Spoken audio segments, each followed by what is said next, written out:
The 15-Point Plan is part of the Win, Make, Give podcast network.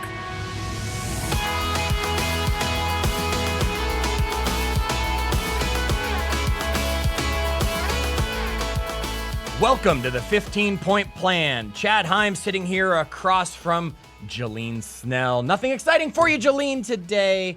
I got a whole list of new terms to use on you in the future, though. But folks, please welcome Jillene. How are you today, dear? I'm so good. I'm ready to rock and roll, Chad. You got some energy, you got some recharged in you, ready to go. I do. I actually have extra energy because I've been in this group that is following the 15-Point Plan. And even like that community in itself is energizing. Yes, and we hope you are each following the 15-Point Plan. You can always go get the 15-Point Plan tracker at 15pointplan.com and join us in our Facebook group, facebook.com/group/win-make-give, where we continuously talk about the 15-Point Plan. Yes, and a quick shout out to someone who's leading that community for 15-Point Plan is Jacqueline Smith. So give her a high five online if you see her. Become a part of the group if you can. And yeah, Chad, what are we talking about today? Well, Jillene, we're going to not talk about Peloton because that was you've been on Peloton too much if you're talking about give the high five as you go by on the leaderboard there. Let's focus today on something that's really important to a lot of us that we don't realize it should be this important to us. And if we're hitting our movement, and again, go back and listen to our movement episode, we're not talking about just going for a walk, right? When we're talking about movement, yes, go for a walk if that's your thing, but we're talking about getting your heart rate up. Jillene, when we're exercising and we're training, too many people lock in and get a narrow focus. And today, we're going to talk about cross-training and the power of cross-training and why you should cross-train. Jillene, before we even get into it, what does it mean to cross-train? Yeah, so I think this is a really powerful topic, like you said, and cross-training is a strategy that's used by athletes or people that are seeking balance. They choose an exercise that complements their main activity or sport. So it allows us to become faster, to become stronger, more agile. And one that's really important to me, especially with age, is avoiding injuries. Okay, so we want to avoid injuries. We want to become faster and stronger because, well, if we're going to do it, let's do it right. So give me some examples of cross-training and how they kind of go together, and we'll keep talking about this. Well, I want to give just some few basic examples of what cross-training exercises could look like. Okay. It could be like CrossFit. That word in itself was geared to be cross-training in itself, yep. Correct? So CrossFit, swimming, yoga, running, cycling, bicycling, kayaking, hiking, core strength training, getting on the elliptical. Those are all really great examples of cross-training. Okay. And cross-training doesn't have to be super intense. At its core, it's all about pairing workouts that will support one another. Okay. So it might be mixing yoga into triathlon training or adding swim sessions between group fitness classes. Okay. I'll tell you this. My cross-training, as we get into it, my cross-training is cardio, weight. So that's how I cross-train, right? I'm doing cardio, and then I'm doing strength training to actually cross-train for my cardio opportunities. And that's great because it's simplifying it. Yep. And do you love to do both? Absolutely. That's important. Right. So I like to run. Running is my go-to, and you're going to talk about this in a second. But it's just one of the things you didn't mention there. I mean, you mentioned CrossFit, and we lift things in CrossFit. But a lot of the other things you gave us, Jillene, were a lot of cardio things. So, folks, you can mix your cardios, your swimming, your running, your cycling, your kayaking, your hiking, all that kind of stuff. You can also mix in those body weight exercises. You can also mix in lifting weights because it's going to support you. We are giving you cross-training opportunities. Jillene, you had a fun stat while you were doing some cross-training research. So we all remember the year 2020, right? Yes. I'm blocking it out, yet I think I can still remember. It's memorable. Well, in 2019, 13.54 million people in the United States participated in cross-training style workouts. Okay. Now, in 2020, that number dropped to 9.18 million. Wow. So that's a delta of almost 4.5 million people that reduced their cross-training focus. I just love the fact that you used the term delta there. That was awesome. Oh, I don't use big words. I'm like Ben Kinney. I like to just keep it simple, you know? That was a big word for just saying the difference is, okay. So the delta in there, that's awesome. Jillene, why do you believe a third of that number basically went from cross-training to one type of workout? Or is it they just gave up working out altogether? It could be. I think a lot of people started focusing on what they could do at home, and that just became a primary thing, such as cycling on the Peloton because it's at home. Okay. And maybe they weren't getting out of the house as much to either do outdoor activities or go to the gym and do group fitness classes. I'm hoping that like this podcast in a new year is going to change that. Okay. So we get out and we start to mix it up again.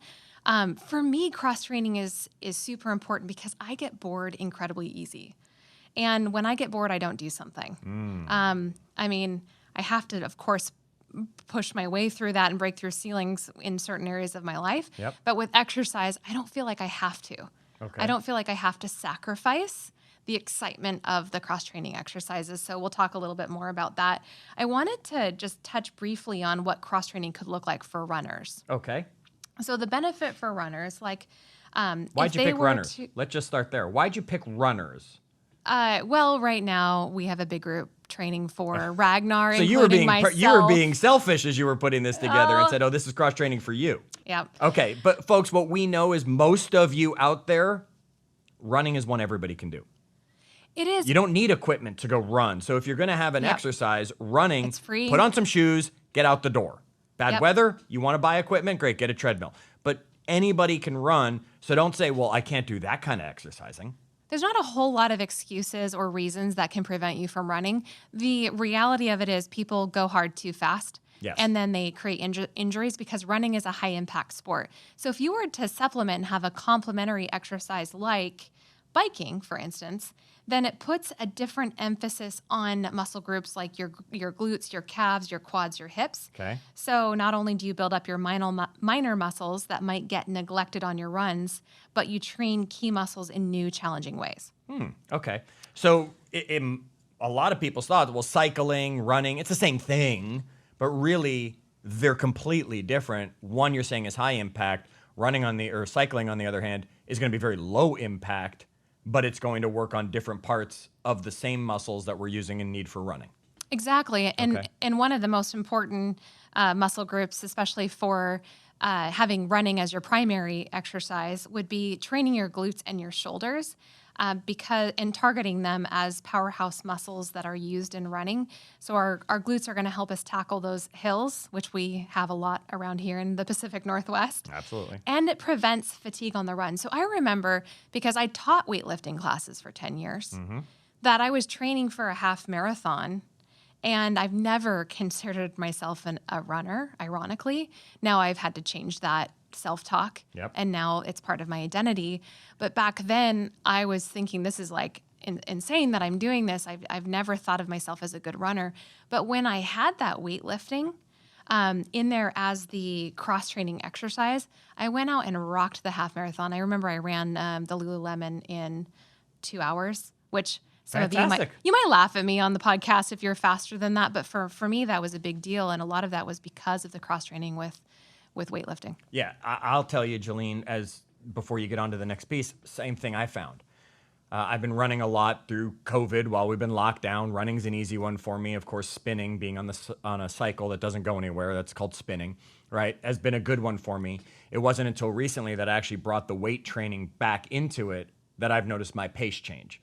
Because my hips have loosened up, because I've added strength into the glutes and the quads and the muscles that are used while running during my strength training, I've noticed my pace has been able to pick up. So folks, cross-training, highly impactful. So Jillene, should everybody cross-train? Well, here's the thing. It's, of course, up to the individual goals and what they're looking to accomplish, but let's be real. If you're looking to do like the everyday routine of just maintaining your health and you want to get your heart rate up for 20 minutes a day and you do that by just doing one thing, then we're going to high five you and encourage you to keep doing that. Got it. Right? High five from us to you. Yeah, virtual, of course. But if you're looking for a little bit more of a challenge, You're looking to create body change, tone certain areas of the body, and have some sort of sense of achievement, then cross-training helps you accomplish all of those things. Okay. And of course, a big one of preventing injuries. Now, Yes. I bring that one up a lot in our 15-point plan podcast because when I was younger, I worked out like a mad woman, young woman, and I thought I was sort of invincible. I was very proud of the way that I did some excessive extreme workouts. But now I look at myself as I'm not that age anymore, and some injuries happened from that invincibility per se. And so we just want to make sure that the cross-training prevents you from ending up in a place like that. All right. And just for you, Jillene, I'm going to do some research on recovery properly because I'm going to bring that as a future episode to everybody here on the podcast because there are people like you out there listening to us who do work out like a mad woman. And they need to remember where recovery comes in to deal with it. So That would be great. Let's make that a future episode. Make a note of that there, someone. All right. So keep talking to me, Jillene. Now, we're talking about cross-training, and I want to ask you, before we get near the end of this too much, CrossFit. I mean, it is literally the word cross is right in there. Yeah. So CrossFit is cross-training, right? It's the same thing. It is, because it's involving weights, it's getting your heart rate up. Okay. It's very dynamic. But I can hear it in your voice. Well, it makes me cross. Okay. It just does. It crosses me a little bit.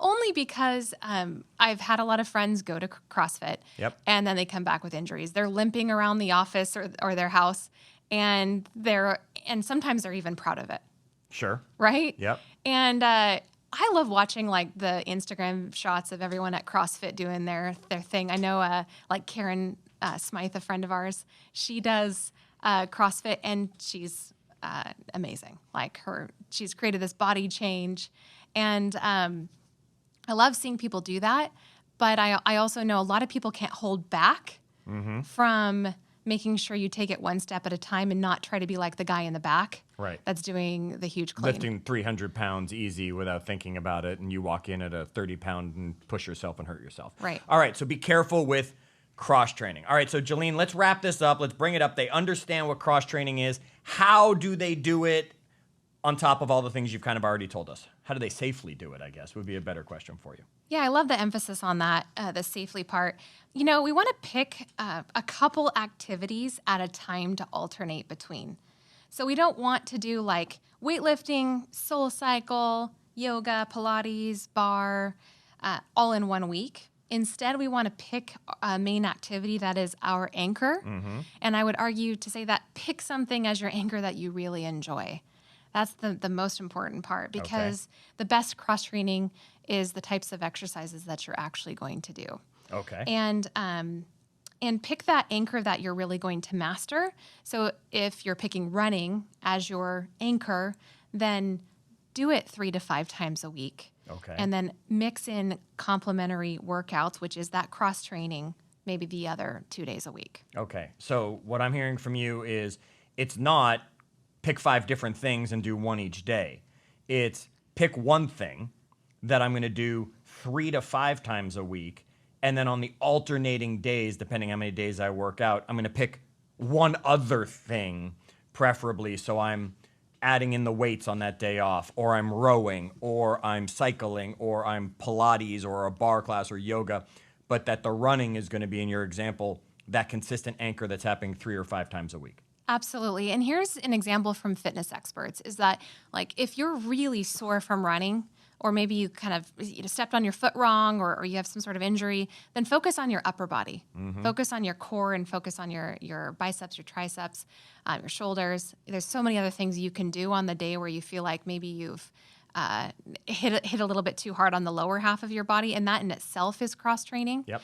But I would say that adding in core strengthening exercises every single day, even if it's 5 minutes, and the way that I was trained personally is that you do core at the end, because you need the strength of your core to support your primary exercise, but use your remaining energy at the end of that exercise to do 5 minutes of a core workout that you can pull a YouTube video, right? You can do your favorite core workout.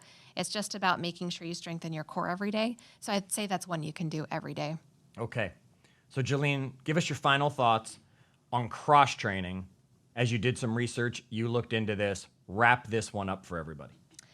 Sure. Well, cross training is going to put gas in our tank to perform well with the primary exercise that we've chosen and that we enjoy. So we don't want to pigeonhole our idea of cross training to just the gym. Okay. I come back to that word enjoy. So we want to think about cross training being the possibility of going out and getting on the water and paddleboarding, Okay. or cross country skiing. We have a little bit of that around here. Dancing. I'm not great at dancing, so that one's not for me. Nope. Rock climbing, Okay. right? But the list could go on. And again, what we're looking for is we're looking to prevent injury. We're looking for balance. We're looking to challenge our body and enjoy our life as we do these things. Okay. Folks, there you go. Cross training. It's going to help you improve what you're focused on. It's going to help keep you healthy. And on behalf of Jillene, we hope this episode ups your energy and takes you to the next level.